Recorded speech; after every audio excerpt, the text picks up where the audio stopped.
I am utilizing the Bit Integrations plugin to establish a connection between these two platforms.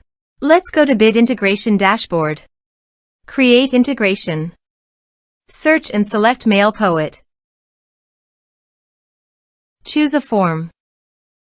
Next. Now here search and select Capsule CRM. Here, give them a meaningful integration name as you want. To get API URL, go to Capsule CRM Dashboard. Click Profile Name on the top right corner. Now click Account and Plan.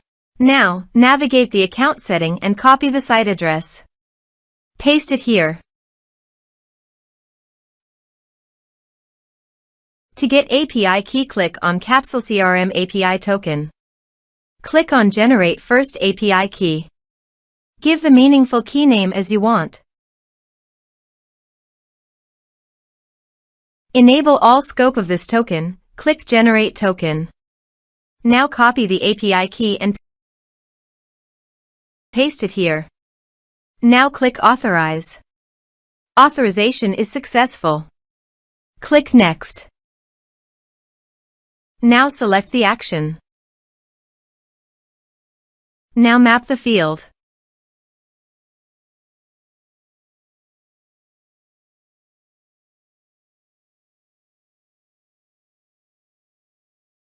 Here are several advanced features available for you to utilize according to your specific requirements.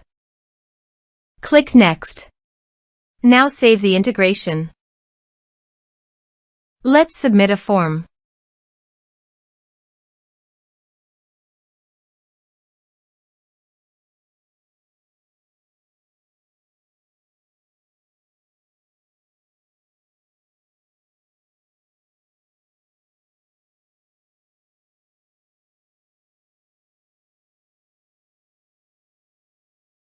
Submit it. Form submitted successfully. Now go to Capsule CRM Dashboard and click People and Organization. Here is the data that came into Capsule CRM through the integration. Thanks for watching.